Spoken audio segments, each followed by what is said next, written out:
Silipin muna natin po ang kwento ng isang inspiring woman na si Christine Sugilon Lim na kung tawagin ay Artist on a Mission. Panoorin po natin ito.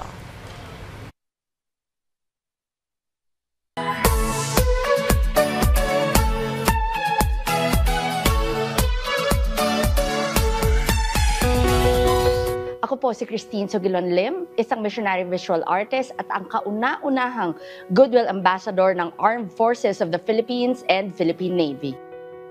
Mula pagkabata, sining na ang naging sandigan ni Christine. Minsan na niyang naging sandala ng pagpipinta upang maihayag ang kanyang sarili. Itong kanyang naging takbuhan mula sa magulo at malupit niyang karanasan. I've been an artist for as long as I can remember. Bata pa lang ako, mahilig na ako mag-drawing, mahilig na akong mag-paint. And isa nga sa naging mentor ko is si Fernando Sena. At lumaki ako, ganun pa rin ang hilig ko. Hinahanap ko talaga pa rin noon ay mag-paint. Kaya lang, hindi nga ako masuportahan ng father ko sa ganung endeavor. Nag-try akong mag-business, Garage 88, isang bar and restaurant. Kaya lang nag-fail. Nag-try ulit ako mag-business ng coffee shop, nag-fail ulit. I've had a lot of failures.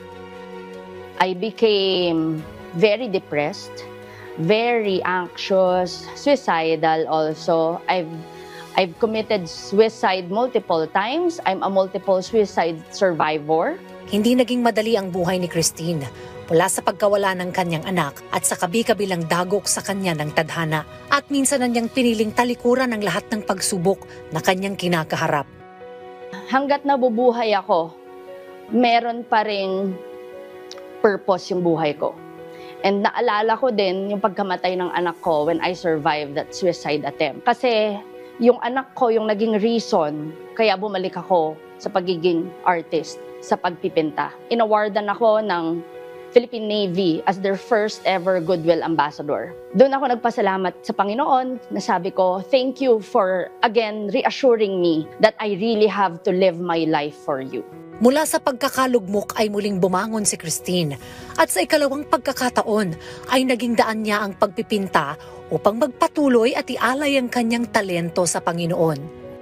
As a Goodwill Ambassador, syempre, ng Philippine Navy, I make sure that in all my artworks, meron siyang purpose. There are a lot of ugly parts of my story, but now I'm sharing my testimony sa iba't ibang mga groups, sa iba't ibang mga venues, sa iba't ibang mga platforms, because now I realize that the ugliest part of my story is the most beautiful part of God's testimony. Your purpose should be something that will contribute to others. We are here to live our lives, not for ourselves, but for other people, because that's what God wants for us. Because He lived His life, He went down here and lived His life, not for Himself, even if He is the King of Kings and the Lord of Lords, iniwan niya yung trono niya, hindi para sa Kanya, pero para sa ating lahat.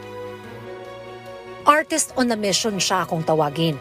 Dahil sa pamagitan ng mga obra ni Christine, ay misyon niyang maging instrumento ang kanyang kakayahan upang makatulong at magsilbing inspirasyon. Dahil mula sa madilim niyang karanasan, ay nagpatuloy siya habang bitbit ang kinang ng kanyang talento at layunin. Ako po si Christine Sugilon Lim at ang misyon ko po ay ang misyon ng Panginoon para sa buhay ko.